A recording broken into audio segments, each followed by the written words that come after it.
Welcome back, guys.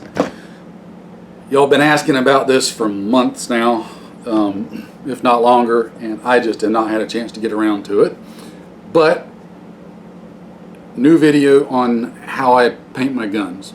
Now, I've done one in the past, but there was just kind of a real quick, drive by. Here you go, here's how I do it.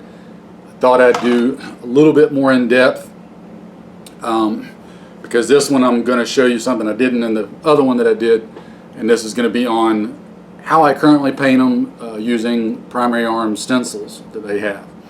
So our candidate here that we're going to use is the latest SPR Recce-ish type something or another gun that I put together. In its current configuration, it's too dark, way too dark. Target indicator stands out, shows up, compromises you. We want to change that so it doesn't stand out so much and looks a little less like a big, scary, evil black gun. So this is how we're starting out.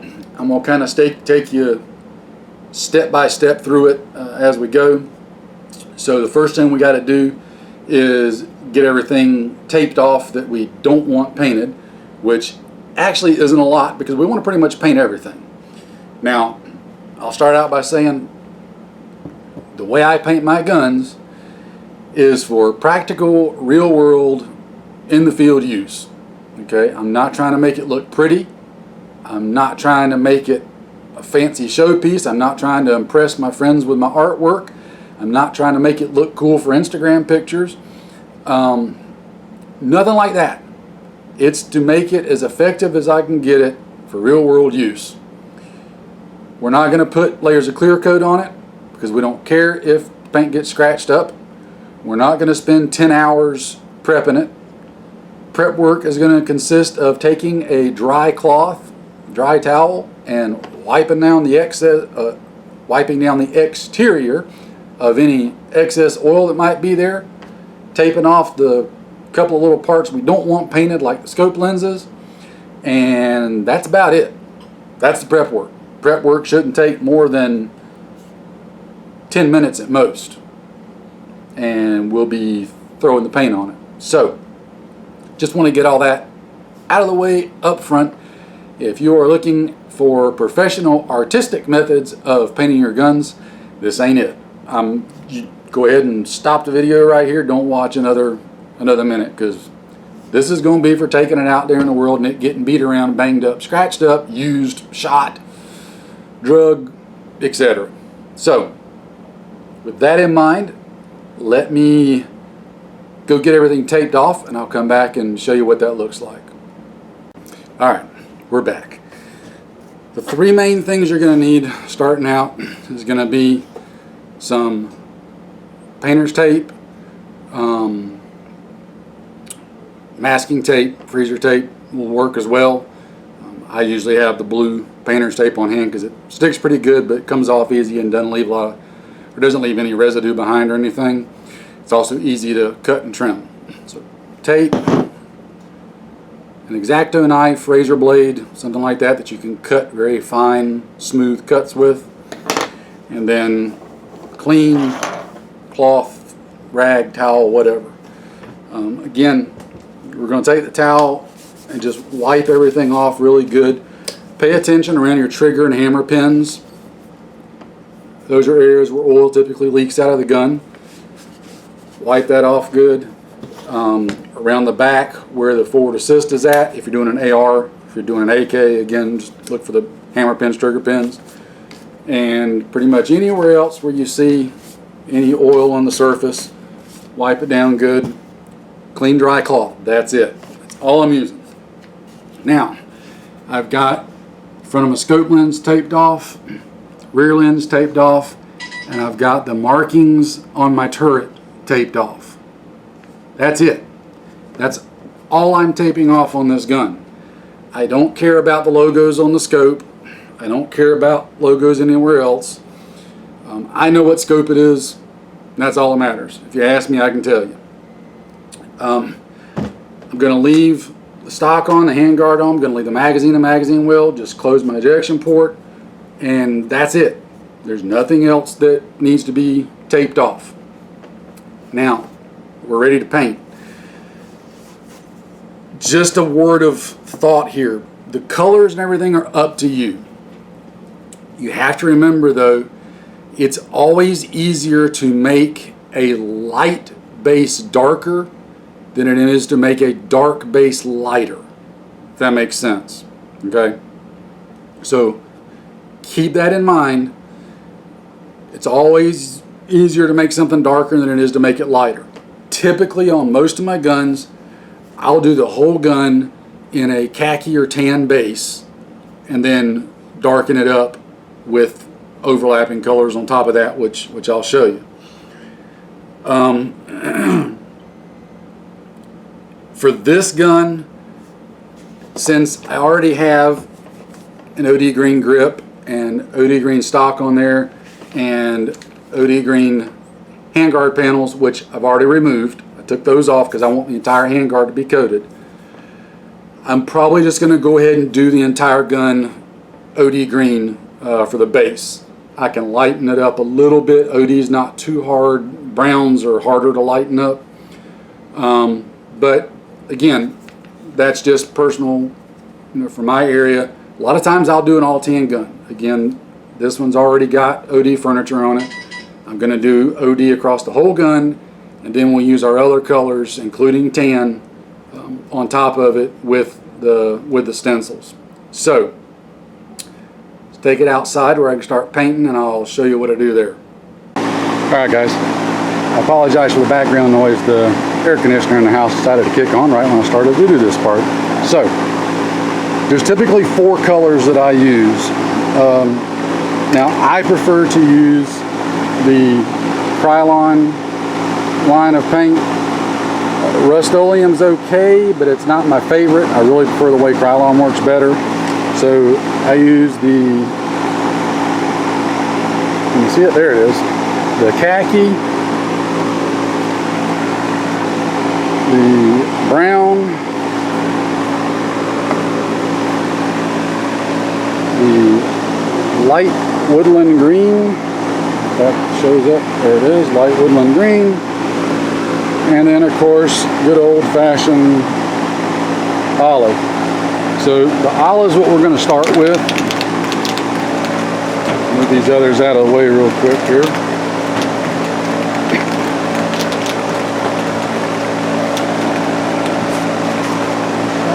We're just going to do the whole gun. Shake it up good.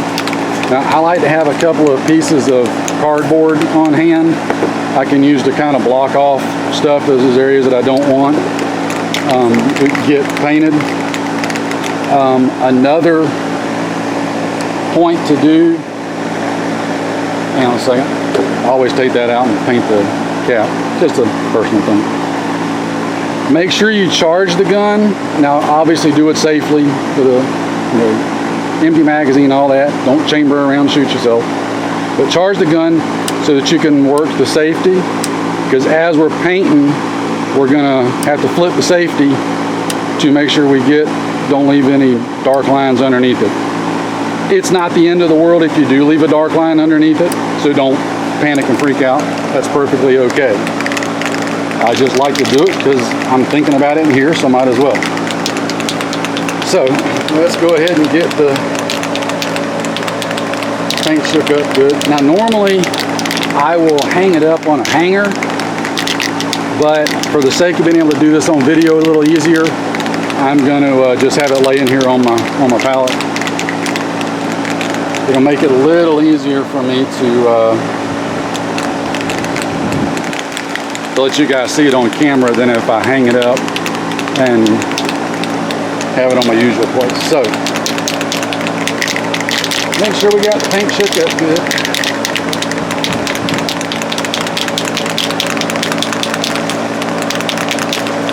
Remember when you're taping off your scope to get all of your tick marks on your turrets and the reference marks on the scope, that sort of thing. That's the main things that I'm worried about. Knock off any dust that you see, that sort of thing. All right, so That said, we're just going to start giving it its base coat. Don't get too close. Do little short strokes. That way I'm just lightly coating everything. We're going to put more paint over top of it.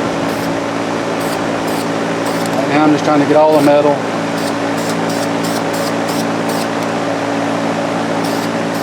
Remember, I'm coming from this direction, right? I don't know if you can see my hand. Let me get her hand camera. So I'm spraying from this direction. I need to come from that direction as well because it's going to get angles that I'm not getting this direction. You've got to kind of do a 360 all the way around it. Make sure you're getting all the angles of everything on the gun.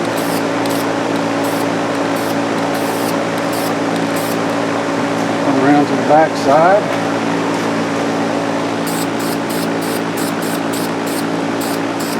As you can see, I like to do little short bursts of paint. That way I'm not just getting carried away with it.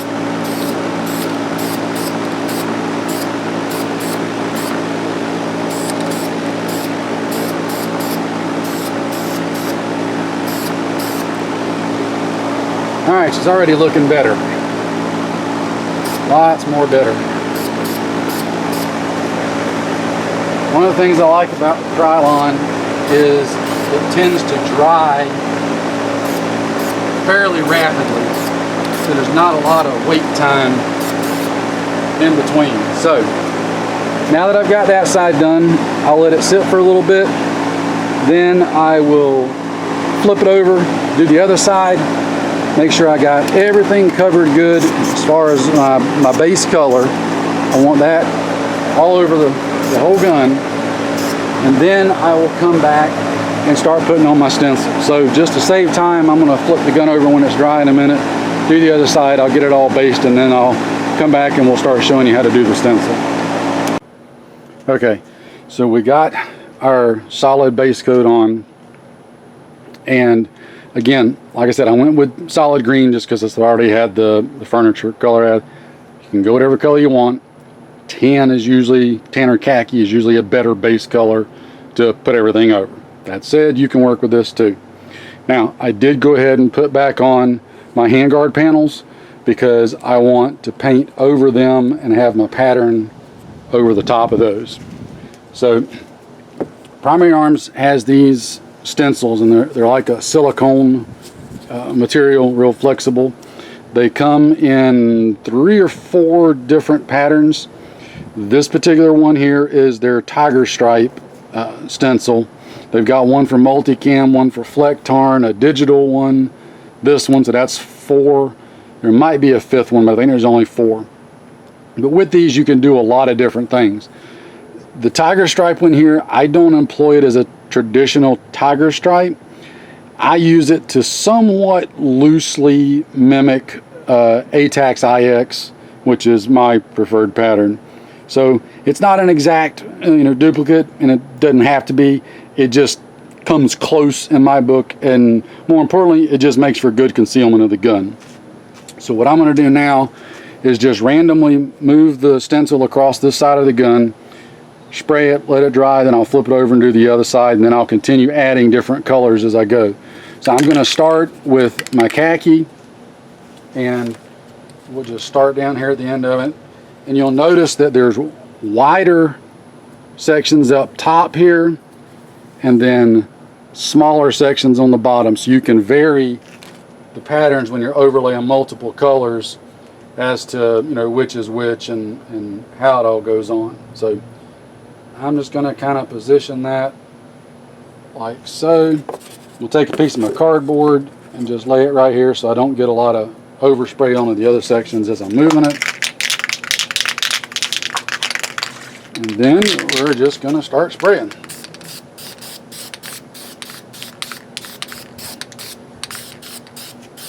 Remember, you got to come from a couple of different angles to get all the stencil because it's wrapping over it and around it. So keep that in mind.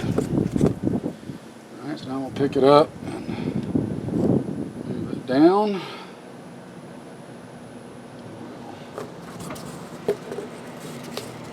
Sometimes you got to get a little creative with your cardboard here to kind of cover things, but oops, kicking the camera on you.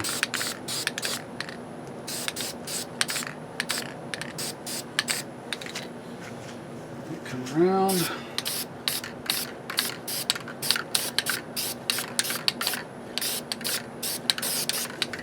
Alright. You kind of see how it's starting to lay that pattern onto the gun.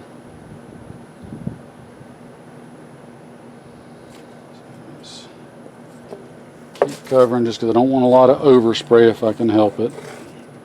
If you get a little bit, it's not the end of the world, I promise you.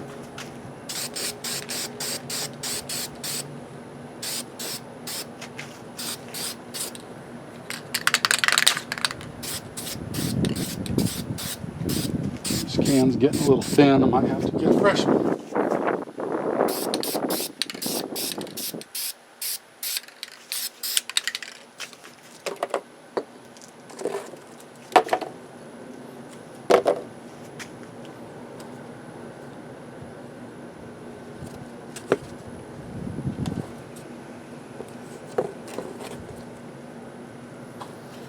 I'm probably going to have to just hold that on there. Sometimes you just got to hold it with your hand.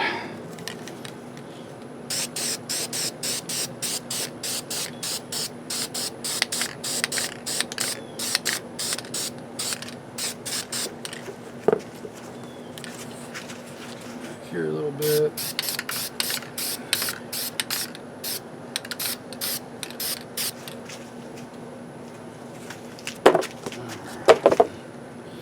Now we're just going to continue to lay it right over the stock. And keep right on doing our pattern.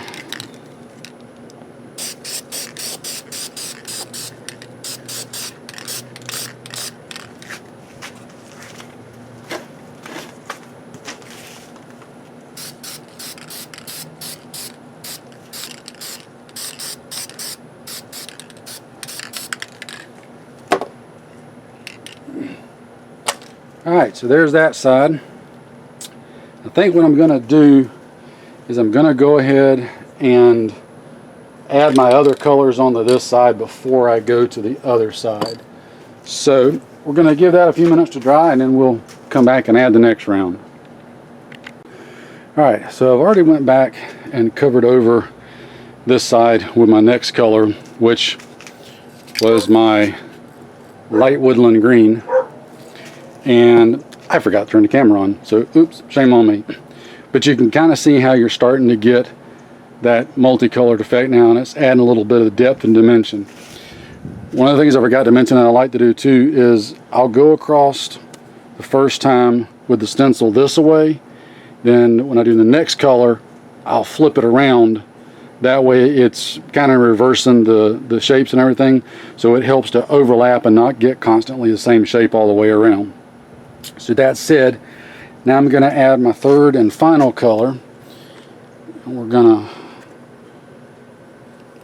just lay that over like that. And this is going to be, the very last one I'm going to do is the brown. Just because I don't want a lot of the brown. I don't want it to be that dark. So this is just going to add a little bit of extra depth to what I've already got there with the existing colors. So again, I usually utilize more of the smaller parts of the pattern on the stencil with the brown, again because I'm not going for real heavy wide coverage. It's just to break it up a little bit. So it adds a nice little bit of depth to the pattern, and it kind of, for lack of a better word, it kind of dirties it up. And that's ultimately what you're going for. You want this to look dirty, like something that's been out in the mud, the muck, the weather. It's like I won't really hold it hard on the pattern itself. I'm just kind of misting the stencil really. You can kind of start seeing the difference now, how it's adding more of that depth in there. Come on here to the other side.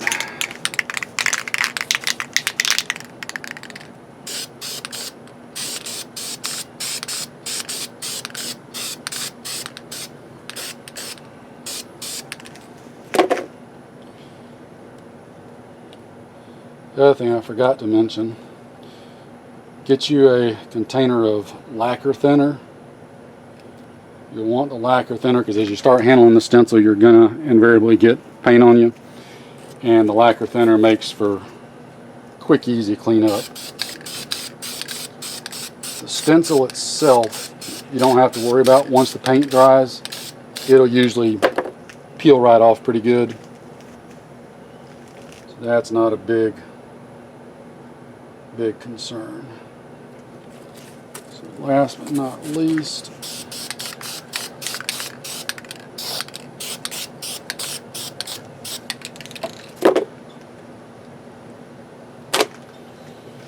alright, that should give you a pretty good idea of what she looks like. That's pretty much done. The only other thing you can do, if you really want to, is come back and keep the can way back away from it. And I'm just going to kind of mist just a little bit. What that'll do is it'll tone everything down ever so slightly. Not a lot, just a smidge.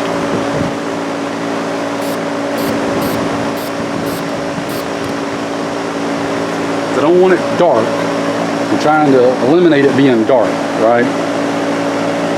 So we'll let that dry and then we'll take it back inside and I'll show you what it looks like in there. Alright, so now that you've pretty much seen how I put the colors on, I've let it kind of dry overnight. Now the good thing about using the Krylon specific paint is it's dry to the touch where you can handle things usually within 10-15 minutes, maybe 20 depending on how much humidity is in the air. But within 15 minutes or so you can handle it without any real concerns. But I've let it sit overnight and kind of finish curing. Not going to put any kind of clear coat on it, satin or otherwise. I don't want clear coats on here. I don't want anything that could potentially reflect light, and even the satin ones sometimes can do it under certain conditions. I want it as dull and dirty looking as possible. So this is the finished product. Now this one's a little darker than some other ones. I vary it around depending on the gun. You can kind of see this side, it's completely random in the way it turns out. Now I've taken all my tape off, and you can see how you can still see my markings on the scope, so I can still see all that. You don't even have to go that route if you don't want to. If you feel comfortable with your scope adjustments, you don't have to even mark them off. That's purely up to you. You recommend taping the lenses off though, because you don't want paint on the lenses. But other than that, that's as simple as it gets, guys. The whole point with this is to help hide it behind cover, i.e. bushes, grass, trees, terrain in general, but also B, to make it look less like a gun. A lot of people, dare I say the vast majority of people, their brains are programmed as to what a gun looks like, what a gun is visually. And somebody can see you holding a big black gun from a long way away and maybe not be able to tell you exactly what kind of gun it is, but their brain will say that person's holding a gun. When you change the color and outline of the gun, it can mess with their brain a little bit. They might be able to tell you're holding something, but their brain doesn't immediately say gun. Okay, so that's kind of one of the other secondary points of doing this. It's not about trying to be cool or anything like that. It's about making the gun more real world effective so that it's less likely to give you away and less likely for somebody to realize that you're actually holding a gun. may only give you an extra second or two. That extra second or two may be valuable. So again, that's how I use these primary arm stencils. Like I said, there's about 4 different ones. You can put whatever pattern and color scheme you want that works for you. I encourage you to experiment with it. You can't really go wrong, because the good thing about this is you can paint back over it if you need to. Now if you start getting, 4 or 5 coats on there, it might start getting a little built up and thick, but for the most part it's easy to correct first time around. And again, I'm not worried about getting scratched up. Like I said, just stepping back real quick to the clear coat idea. I know a lot of guys like doing that. If that floats your boat, knock yourself out. It's not anything that I do or am interested in. If the paint gets scratched up, A, that's going to help add to the randomness of what it looks like or doesn't look like. And B, if it gets too scratched up to the point that I'm really concerned about it, I can touch it up real easy with some more paint. So easy to do, simple, it's effective, and that's it.